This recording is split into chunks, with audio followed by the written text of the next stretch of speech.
Previously on Climbing Gold. He took the poles out of our tent and told us that he would crevasse our gear if he got back to the mountain before we did. Everything we touched seemed to turn to gold. You're looking at the head wall the entire time too, so it's just like this big looming monster. Perfect specimens of emaciated climbers. I started to realize what it would take and what it means to free climb Cerro Torre. All of our heroes have been talking about removing these bolts. I mean, ever since I've heard about Cerro Torre, I've heard about the compressor route. This is part 4 of The Greatest Lie. A 4-part series about one of climbing's greatest controversies. Sometimes righting a wrong comes at a cost. I'm Alex Honnold. I'm Fitzcahall. And I'm Lauren Delaney Miller. This is Climbing Gold.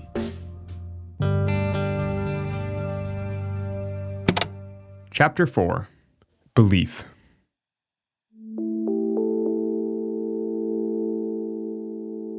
We were riding a real high after a really awesome season in Patagonia. Jason Kruk and his partner Hayden Kennedy had just returned to their camp in Niponino. They chatted with friends Kate Rutherford and Mikey Schaefer. Mikey snapped a photo of Hayden, basking in the sun, surrounded by the mountains, a sling of 120 of Maestri's pitons draped around his neck.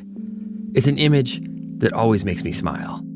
They had just blazed up a fair means ascent to the southeast ridge, and in the process, they'd completed a task that many in the elite world of alpinism saw as necessary: the erasure of Maestri's compressor route. It was just a few weeks into the austral summer, and the duo had arguably had one of the best seasons of all time in Patagonia. But the high wouldn't last. While the duo had been making history on Cerro Torre, across the valley, on St. Exupery, their friend Carlisle Norman had been hit by rockfall. Word had spread, and there was a mounting rescue effort to reach her before the weather window closed. Carlisle was gravely injured, and her partner had no choice but to leave her there and go down and try to get help. Of course, Jason and Hayden knew nothing about the terrible accident. Not long after getting back to their camp, friends broke the news. The climb didn't matter to them at all. Everybody was devastated. Hayden was just kind of amped up, we got to go, we got to get a rescue going. This is the moment he got down after all of they had done on Cerro Torre. But Jason was more pragmatic. Jason kind of recognized their level of fatigue, and knowing that there's a lot of strong, better rested climbers there ready to help. I talked to one person who was among that crew. He said that they were ready to go from minute one. He said that they said nothing about their climb to anyone during this time. No one cared, especially them. We had to tell them to get sleep and eat because we might need them later. And so did that accident put the climbing that you had just done on Cerro Torre and removing the bolts and all that, put it into perspective a little or put it into question? I mean... You're absolutely right. That's all that we were focused on, and it was the big bummer. It made everything else not nearly as fun. Hayden and Jason's world had just been turned upside down, and the community swung into action. The reviled Red Bull helicopter then proved useful because they're not a rescue helicopter, but they volunteered to shift and try to help out and try to save Carlisle by flying over and trying to locate her so that rescuers and 4 incredibly brave, great climbers went up and tried to save her. And she didn't survive. Shaken and exhausted, Hayden and Jason started the long march back to El Chaltén. When something so tragic, just so devastating like this happens, it also brings us perspective. We realize that the climb isn't the most important thing right now. Along the way, the exhausted climbers stopped to take a break. They set down their packs and sat down to drink some water, and they could hear some people coming up the trail. It was David Lama and his climbing partner Peter Ortner. They were back, headed for the southeast face of Cerro Torre. David already knew the bolts were gone, but he was not deterred. The climbers had a pretty awkward and brief hello, and then they kept hiking in opposite directions. So then what happened? I mean, there's this terrible accident. Like, basically, you've had this incredible high, this incredible low. What happens when you finally do hike out of the mountains? We hiked out and we tried to maintain a low profile. We were in mourning of our friend. Hayden went to order us a pizza and get us a couple beers. And I went to the phone booth to try and contact one of Carlisle's friends. That's where I was confronted by a fairly large group of very angry Chaltén locals. Jason and Hayden, they'd only been down from Cerro Torre for 24 hours, but somehow word had already spread to town about the bolt chopping, and people were not happy. I thought, great. Somebody had the balls to take these bolts out, finally. This is alpinist Dorte Pietron again. I mean, people have talked about it, and now somebody finally did it. But also, I knew that there would be a big discussion about it. Like, when did you first hear that Jason and Hayden had chopped the compressor route? I wasn't in Patagonia that season, but I probably heard about it like very soon after it was done, probably the next day or something. Here's Josh Wharton again. And what do you think? I was psyched. Yeah. But I was also nervous for Hayden and Jason because I just had remembered the experience that Zach and I had had at the time. What did you worry about? I mean, I just worried about how they would be received in town, whatever, like anger would be sent their way, those sorts of things, Like I was just concerned for their well-being essentially because I knew that a bunch of people would freak out about it. What did you think would be the reaction, or did you have any guess as to how people would react? We weren't so naive to think that there wouldn't be people that were upset, but we thought that it would blow over relatively quickly. The reaction against Jason and Hayden's chopping of the compressor route was swift and fierce. I'm sure Hayden and Jason got down feeling like kings. They're like, we did this amazing thing, we're the man. And then by the time they get back into town and an angry mob forms and they get taken to jail for their own protection for the night, I'm sure by then they were probably a little bit less, proud of the whole experience. Probably a little more circumspect. Like, oh geez, like what have we done?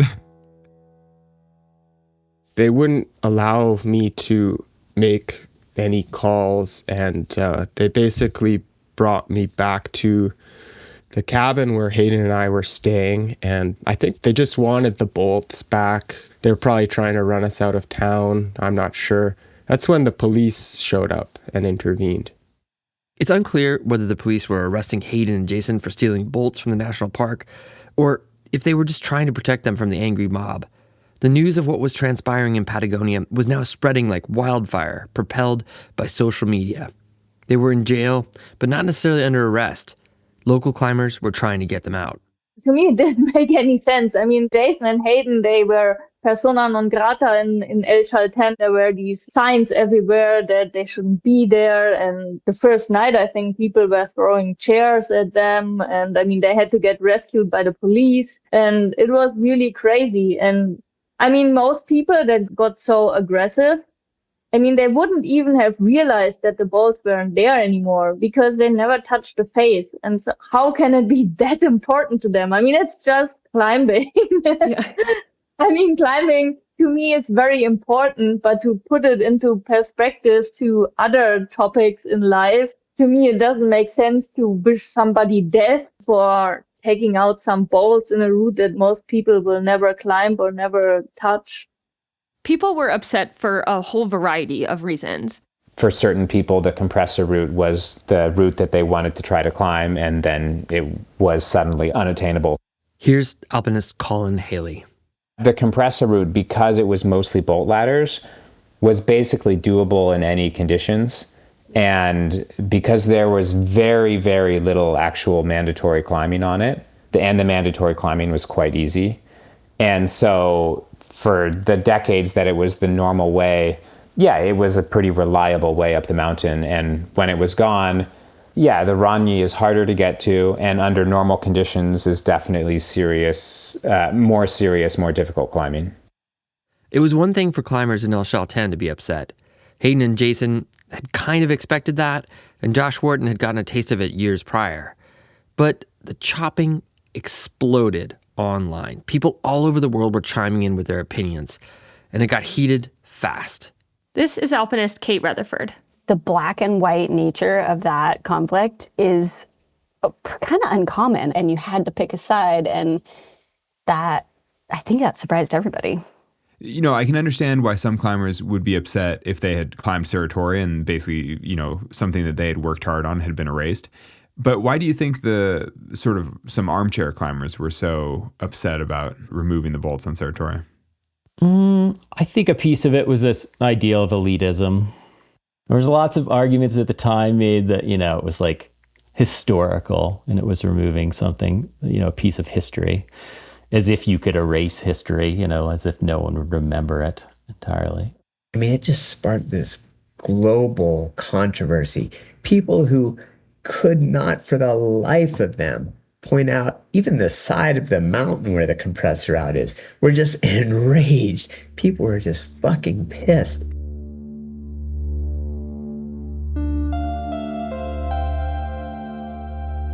But there was also something else going on. It's also worth acknowledging. People, not just climbers, in El Chaltén, they weren't just upset that the bolts were taken out. They were upset that they were taken out without the input or permission of the community. Remember, there had been a vote back in 2006 when Josh and Zach had floated the idea. And some people felt like the will of the community had been deliberately ignored. I think what happens is that people in town, or many people in the community, was angry about how they did it.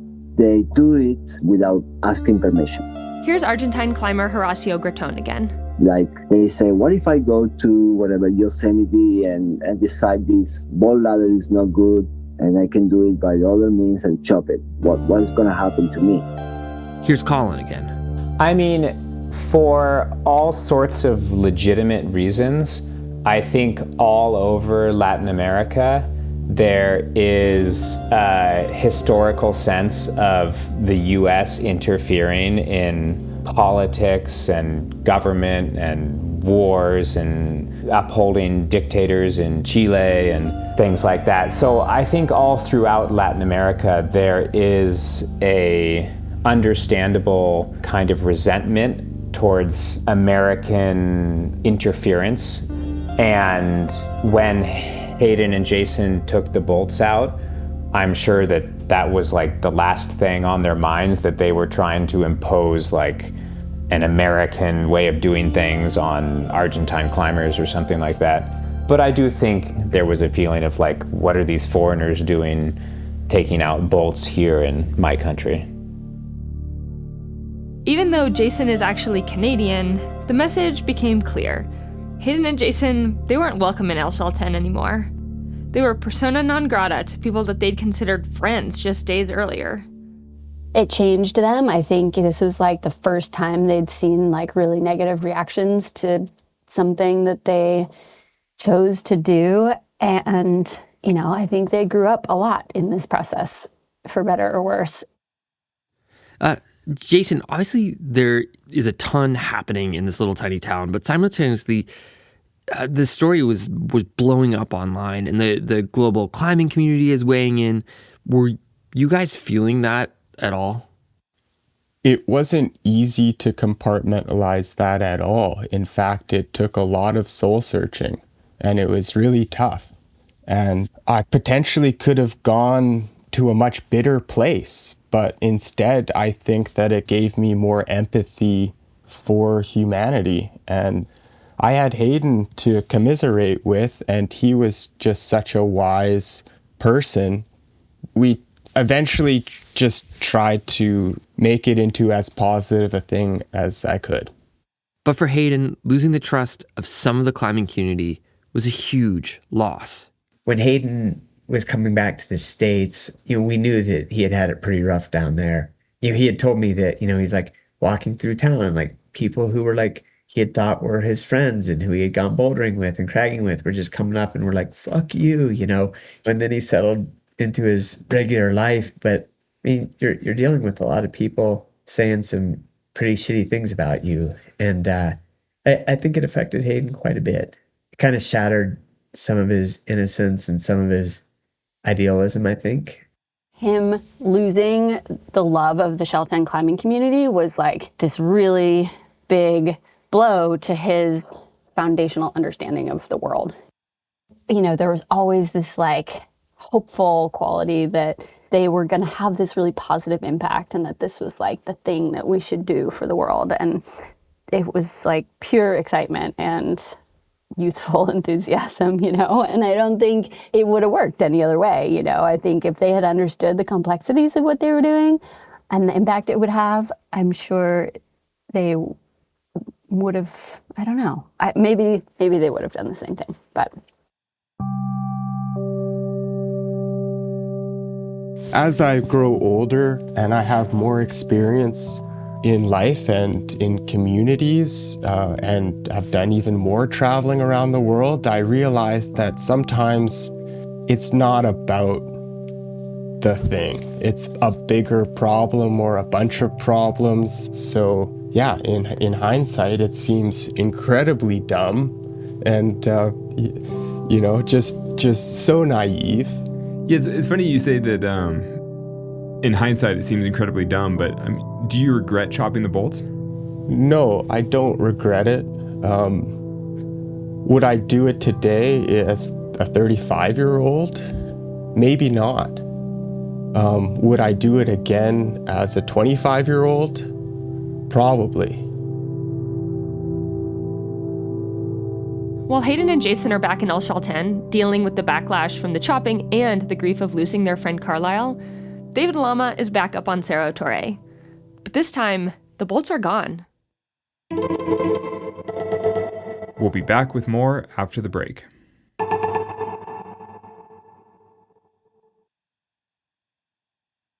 We did the route before David Lama did, and in my mind, I had this weird mental block that it wasn't free climbable up there. Here's Hayden. Our route on Cerro Torre was, we graded 11 plus A2, and I was trying to free climb as much as I could, but it was kind of interesting in my mind. I didn't think that the head wall would go free.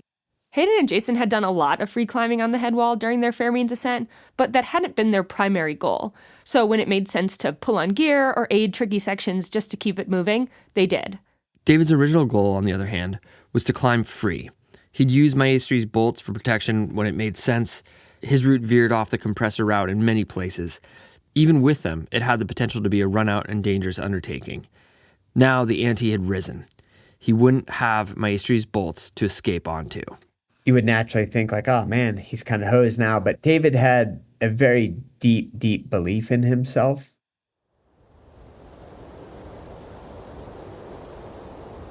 In the early morning of January 20th, David and his partner Peter Ortner left Niponino, and by late morning, they were at the 90-meter bolt traverse. David stared up at a seam, one that Jason and Hayden had climbed just days prior, but the seam looked way too thin for free climbing. Instead, David stepped around the corner, onto terrain Josh Wharton and Zach Smith had climbed in 2007. Where Josh had left a piton to pendulum off of, David placed a few small pieces of protection, grabbed tiny edges, and climbed up. But the pitch was hard. He fell, again and again and again. The Red Bull helicopter buzzed above, and David started to doubt if it was possible. He kept working on it, and soon he had unlocked the pitch, a stout 513B with huge runouts. The first problem had been solved, but the head wall loomed above. I remember he told me somehow I just knew I could protect up on the head wall because I'd been there the year before and I knew there were flakes and features. It would work. It would have to work. And he was undeterred. The bolts might have been gone, but the compressor remained in place. Just below it, David went right where Jason and Hayden had gone left. The head wall was challenging, 512 climbing with questionable gear, but 24 hours after leaving the col, David and Peter stood on the summit successful. Here's David talking with our producer Evan Phillips in 2018. What was the most memorable moment or memorable pitch of that climb? I remember maybe 2 pitches in particular, one being the Kruk's pitch, which actually felt pretty hard when I did it. I mean, I took a nice whipper on that. And it was definitely nice climbing that pitch because nobody knew if that variation would go free, and there's almost no holds. It's like this blank red. The nice thing is it's just a little bit angled, so it's not that steep, and you can sort of crimp onto some small, like really tiny flakes and hold onto some slopers. And I remember that pitch pretty well. And then I remember also one of the last pitches, maybe it was even the last pitch, where I kind of found myself, hanging on the headwall of Cerro Torre and climbing the features that I've seen like 4 years before. So it was really like in my head, like really had this picture in mind of the photo I saw in that climbing magazine in the Coachamo Valley. And then like finally was climbing up there and sort of realizing the dream. David had done the unthinkable, and in the process, validated Jason and Hayden's claim that maybe the bolts really didn't need to be there after all. To be honest, Hayden and I were deeply impressed and quite proud of David for pulling it off. Like, he did it in quite good style in the end, and almost against all odds, which really proved what a talent he was. What do you mean by all that? Like, unpack that. Well, he was not the experienced alpinist at that time. Like, he was really just cutting his teeth. So to see him actually pull it off and do what he wanted to do, it's quite a bold claim. If you really know what he was attempting at the time, it was quite an out there goal. So the fact that he achieved it, like, I actually placed bets that he wouldn't do it at the time. And, I was quite impressed when he did, and it was hard not to be a big fan of him for pulling it off.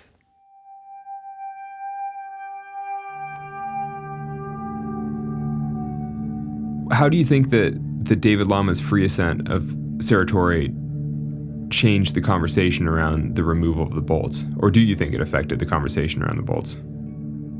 Idealistically, I think it validated what we did, because he threw down and free climbed it without the bolts, further showing that maybe it's not so bad. I think it's awesome, and I think that hopefully, now that the bolts are gone, people will go up there and they'll get stoked and go climbing on the Torre like more. They'll be more inspired and go up there and, try to train harder, be better, rise to the occasion, and have a really, really amazing success. Or, at that same point, I think that alpine climb is also about having the magnificent failure and learning from yourself, learning from the mountains, and then coming back. So I think it's kind of wild that the fair means ascent happens. And then just a few days later, there's this another giant leap forward, right? When it goes free. What do you make of that?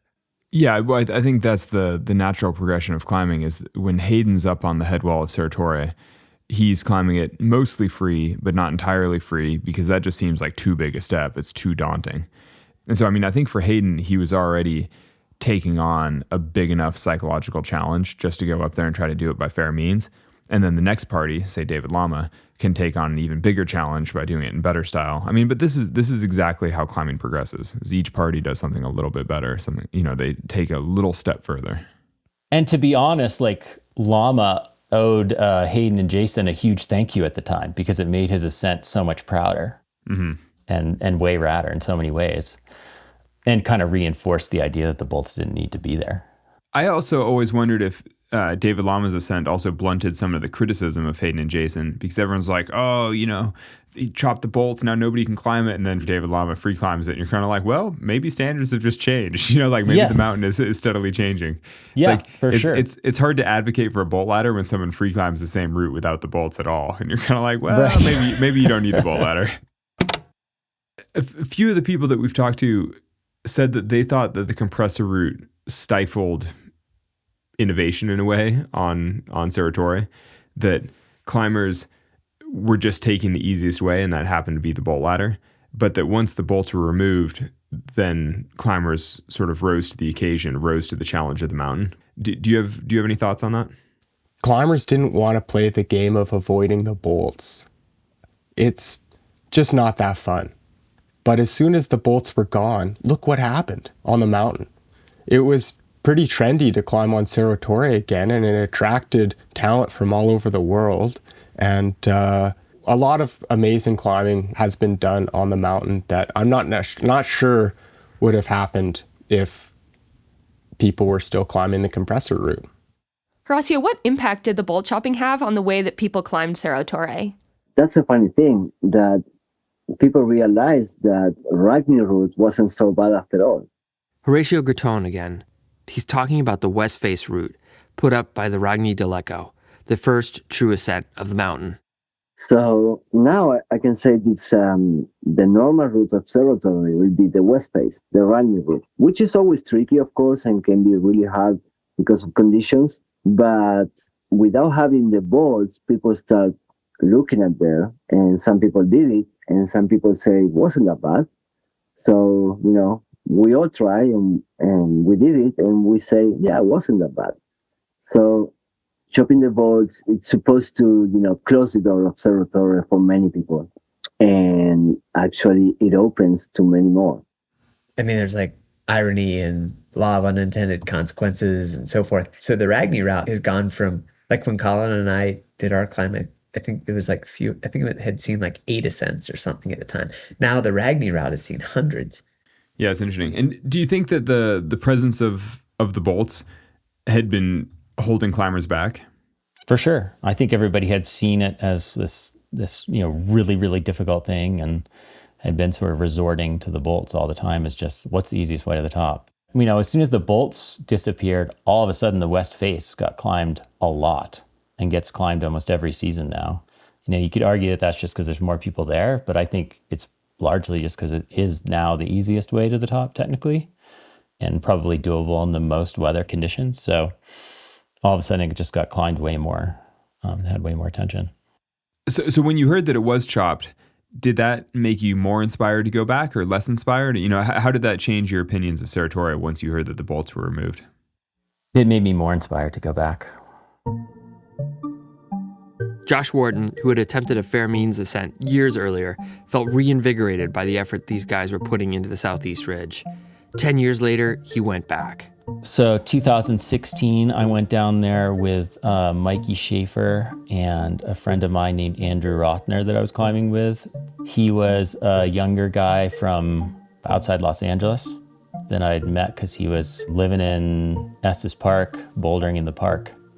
And we started climbing together, and I just recognized that he was tough right off the bat. Like the first day we went climbing was a winter day in the Flatirons, and it was 30 degrees and snowing. And he didn't complain and enjoyed himself. I thought, this guy will be a good alpine partner. So we did a trip to Mount Hooker, which was like his first time multi-pitch climbing. And then that winter I said, you want to go to Cerro Torre to try to free climb? And that was his first alpine trip ever. He wore crampons one day before we arrived at the base of Cerro Torre. That is crazy. And so how was it climbing the Southeast Ridge without bolts? Felt really validating at the time. There were 4 other parties up there trying it. And one of the teams that was up there was an Argentine team. And lots of Argentines had been against chopping Cerro Torre. But this Argentine team successfully climbed the Southeast Ridge without without the bolts. And that was just super validating to be on the mountains, see a bunch of teams enjoying this route, which was a super classic, and ultimately not that crazy hard. Getting up it and be like, oh yeah, this was a great route. It didn't need a line of bolts going up it. It is possible, it is doable. And the mountain just felt like, it had some new life in it. Josh, Mikey, and Andrew managed the second free ascent to the Southeast Ridge, concluding a years-long dream for Josh. Matteo Della Bordella, who we heard from in episode 1, felt the same pull. Matteo, how did that change your interest in climbing on the Southeast Ridge? Or did it influence your desire to climb on the Southeast Ridge? Yeah, it totally changed for me. I mean, The reason why I congratulated with Hayden and Jason was because I think before with the bolts, the Southeast Ridge was the last route in Patagonia I wanted to climb, because just the idea of climbing Cerro Torre pulling on bolts was totally outside my way of thinking and climbing. And then when I knew the bolts were chopped, I say from myself, thank you. What they did was for me a gift. They gave me an unforgettable experience when climbing this line. While Matteo and his partner Sylvain Ch.4 didn't manage an entirely free ascent, his time on the Southeast Ridge illuminated for him the importance of Cerro Torre in Italian climbing culture. For Italy, for sure, it's an important mountain. I mean, even if in Italy people are not all keen on mountaineering, it's only a small percentage. But if you name Cerro Torre, I guess many people know it, even if there are people that don't go in the mountain. And I think it's because it's also part of the culture, of the history, And so I think all this gives some more value for us for the mountain, because it's unique. There is no other Cerro Torre. It's the only one on the face of the earth. For Matteo and many Italian climbers, the importance of Cerro Torre is also inextricably linked to Italy's history and to the legacy of climbers like Cesare Maestri, Carlo Mauri, Walter Bonatti, Ermanno Salvaterra, Alessandro Beltrami, and Rolando Garibaldi. There is a matter of pride in climbing these mountains. It's hard to imagine myself in those times, because they were different times, Climbing a mountain was not only climbing for yourself, but probably it had deeper reason, deeper meanings. It was a way also to give more pride, prestige to a country. And for Kelly, this history is still teaching us things today. So I think a lot of the anger kind of comes from almost like an idea of who owns a mountain and who has the right to do whatever they want in the mountains. And they're like, well, they should have got permission. Whose permission? Cerro Torre's history was completely laid down by climbers from other countries who came in and did exactly what they wanted to, starting with Cesare Maestri.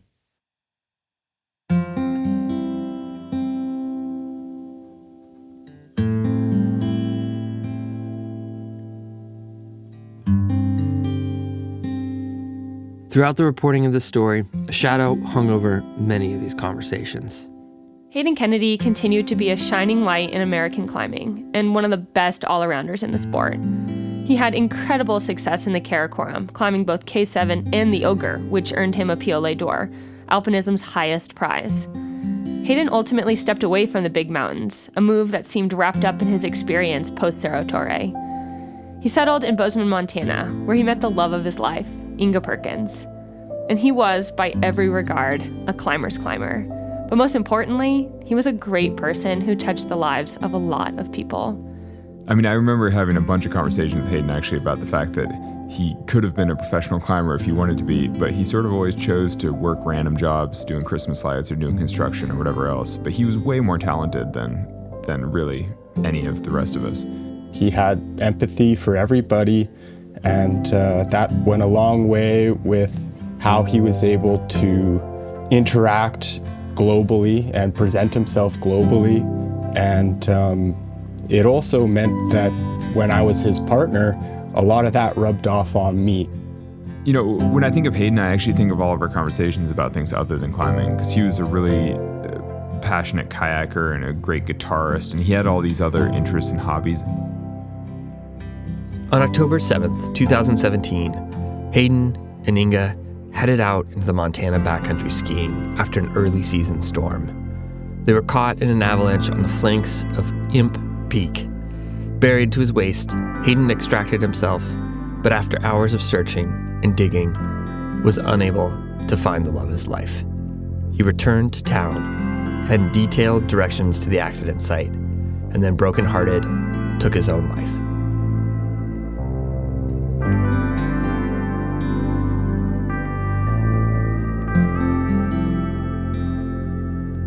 David Lama would use his success on Cerro Torre to bring in a new chapter in his climbing. The sport climbing prodigy quietly became one of the leading alpinists on the planet.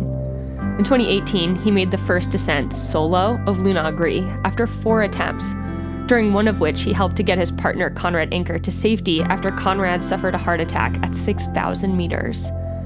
And on April 16th, 2019, David died along with his partners Jess Ross Kelly and Hans Jagauer in the Canadian Rockies while descending House Peak after they established a new route.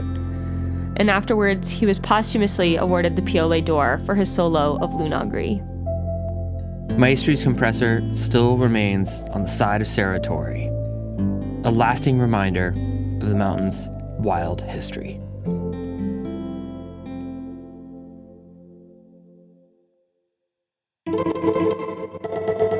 We'll be back with more after the break.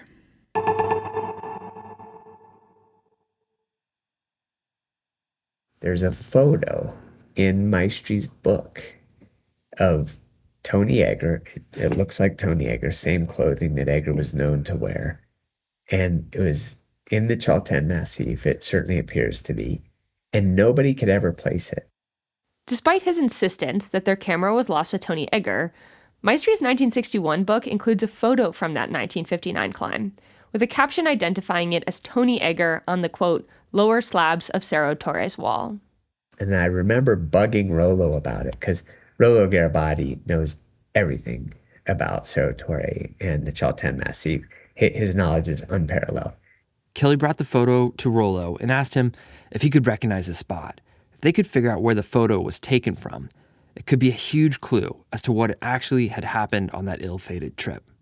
To most people, the location in the photo would be totally unidentifiable. It shows this like quagmire of granite with very few unique features.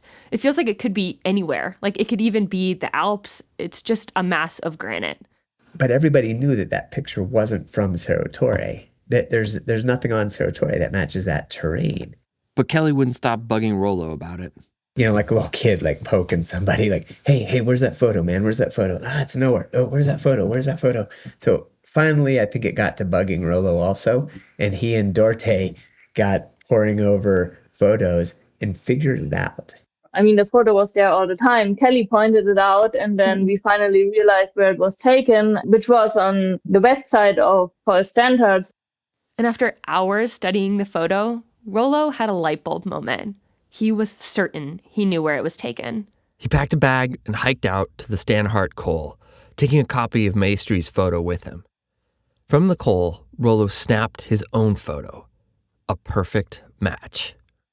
You know, putting things together as well as you can know anything, it provides a pretty likely explanation of where they actually were for those 6.5 days that they claim to be, they being Maestri and backed by Fava, claim to be climbing Cerro Torre. I never met Maestri, but I met many people who know him.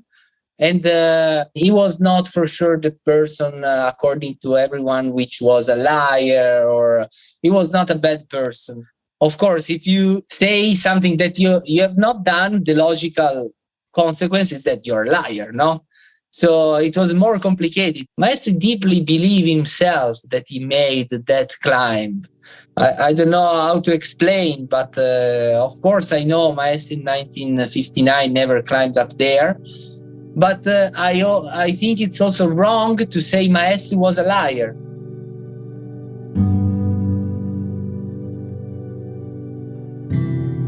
After his work on the compressor route, Cesare Maestri never visited Patagonia again. The mountain that had brought him so much fame and respect in his home country began to feel like a curse. In 1972, Maestri said something that he repeated 40 years later when the bolts were removed. If I could wave a magic wand, I would erase Cerro Torre from my life. You know, Maestri became a prisoner of his own life. But Maestri wasn't the only victim of his lie. The family of Tony Egger, they had heard all the doubts and evidence, and they wanted to know the truth. I'll argue with anyone who tries to say that you don't have a responsibility to be honest about someone's death. I think you inherently do. And I think that's where Maestri failed. I mean, the climbing, sure, but he failed as a human being in lying to Egger's family for all these years. Egger's sister, Stephanie, held out hope for decades that one day she would know what had really happened to her brother. She always knew that something wasn't right with Maestri's story, and that, sure, we know that he died in the mountains. But I think there's an understandable human quality to wanting to know what actually happened to your loved one in their last moments. And they never got that. I mean, did you think that he would ever admit to lying about all this? I mean, because he died several years ago, and he went to his grave, claiming that he did climb Cerro Torre twice. Talk about that.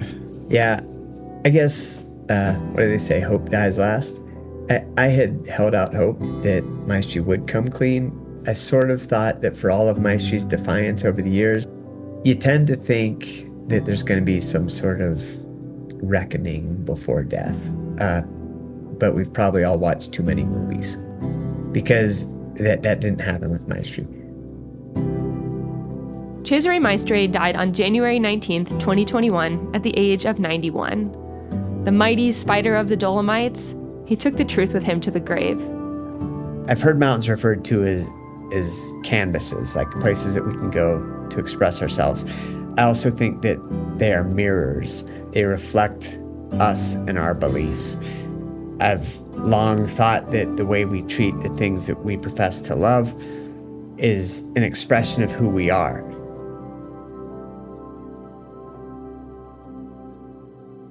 We as humans, we create meaning for ourselves. And quite often, mostly actually, we create meaning from the meaningless. That's what we do. And that's what we did on Cerro Torre.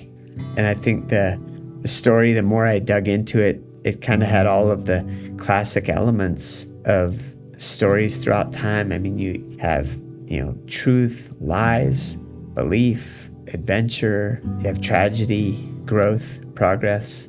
You kind of have all of the elements that have been with us throughout the course of humankind, really, all played out on a mountain. Kelly, you've spent a ridiculous, an awesomely ridiculous amount of time diving into this story. You've written this book, and after all you've learned about what happened on Cerro Torre, what do you think this story is really about? I think it's about a lot of things, but foremost, I think it's about belief. Many of us strive admirably to be rational, but I'm afraid that quite often with humans, belief comes first. Belief comes first, and then come things like facts, evidence, critical thinking. I'd love to think that I'm wrong, and I'd really love to think that I myself am somehow exempt from that, but there's not a chance. We're all flawed in that way, and yet there's also incomprehensible beauty in belief.